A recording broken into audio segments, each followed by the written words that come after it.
Hey, lately on Wednesday Wisdom, we've been talking a lot about our beliefs versus the world's beliefs, our firm truth that we believe as Christians versus that flexible truth in the world. And today I'm kind of excited because I get to talk about one of Jason's favorite words. He says it all the time, and it's that word but. Let's go ahead and read 2 Timothy chapter 4, verse 5. It starts out with that word. But you should keep a clear mind in every situation. Don't be afraid of don't be afraid of suffering for the Lord.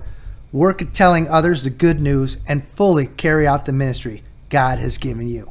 And I think in this case, that but is such an awesome hinge because we've looked at all those things that Paul has warned Timothy and us about. Those flexible views of the world, those mistruths, those slightly tainted, twisted truths. But he's saying, but you keep a calm, clear mind in every situation because we do know what the truth is. We shouldn't freak out. We shouldn't buy into all those things. I mean, just like Timothy, we should live like we know the truth. And the second part of this verse, I think, is where it really launches because Paul's saying, okay, you know the truth.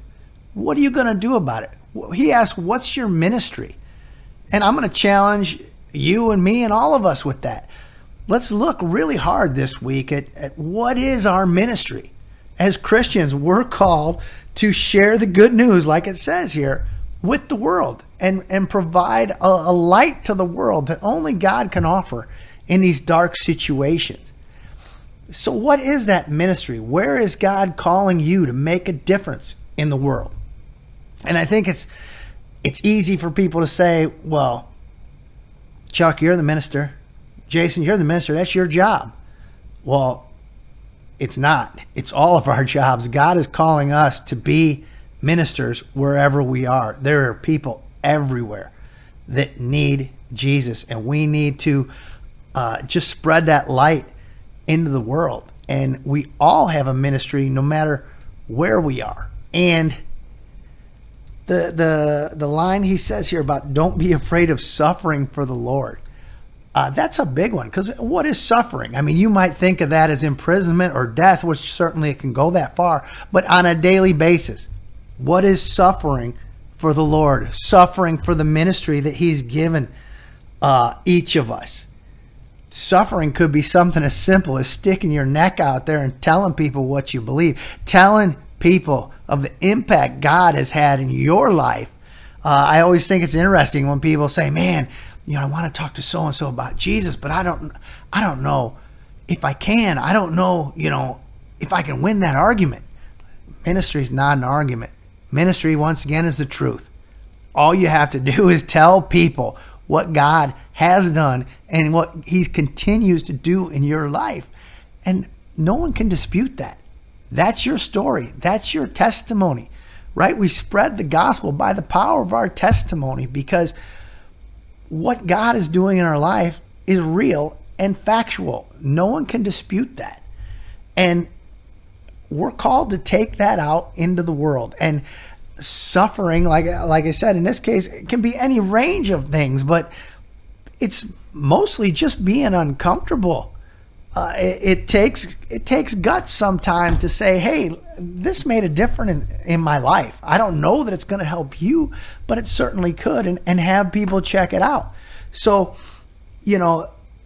that's pretty much where I want to leave it this week is what is your ministry and where is God calling you to take that step of faith and trust him and be more like a Paul and go out there even if the situation looks grim and be encouraging to other people that they might see the light of Jesus through you. Each and every day we have that ministry to carry out.